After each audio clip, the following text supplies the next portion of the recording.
My Utmost for His Highest, author Oswald Chambers, copyright 1992. Faith, not emotion. We walk by faith, not by sight. 2 Corinthians 5:7. For a while, we are fully aware of God's concern for us, but then, when God begins to use us in His work, we begin to take on a pitiful look and talk only of our trials and difficulties. And all the while, God is trying to make us do our work as hidden people who are not in the spotlight.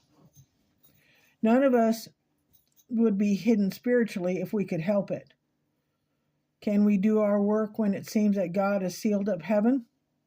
Some of us always want to be brilliantly illuminated saints with golden halos and with the continual glow of inspiration, and to have other saints of God dealing with us all the time. A self-assured saint is of no value to God. He is abnormal, unfit for daily life, and completely unlike God. We are here, not as immature angels, but as men and women to do the work of this world. And we are to do it with an infinitely greater power to withstand the struggle because we have been born from above. If we continually try to bring back those exceptional moments of inspiration, it is a sign that it is not God we want. We are becoming obsessed with the moments when God did come and talk with us, and we are insisting that He do it again.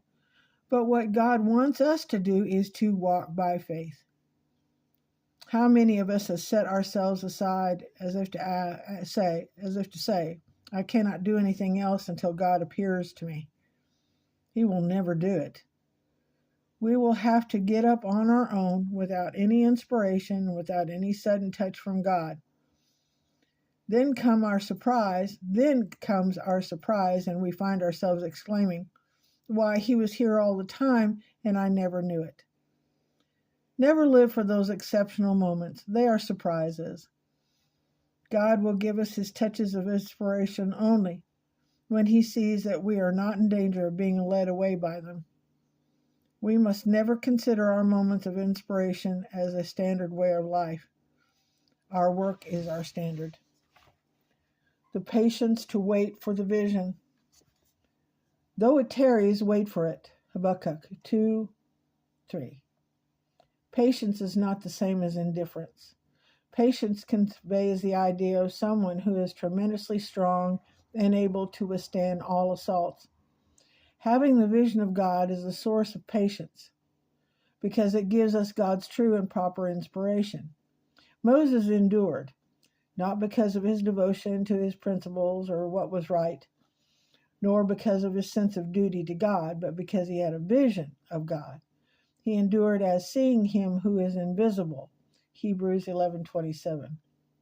A person who has the vision of God is not devoted to a cause or any particular issue. He is devoted to God Himself. You always know when the vision is of God because of the inspiration that comes with it.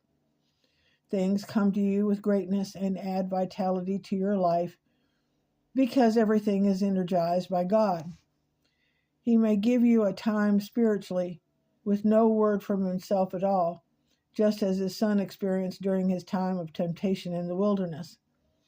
When God does that, simply endure, and the power to endure will be there because you see God. Though it tarries, wait for it. The proof that we have the vision is that we are reaching out for more than we have already grasped. It is a bad thing to be spiritually. It is a bad thing to be satisfied spiritually. The psalmist said, what shall I render to the Lord? I will take up the cup of salvation. Psalm 116:12-13.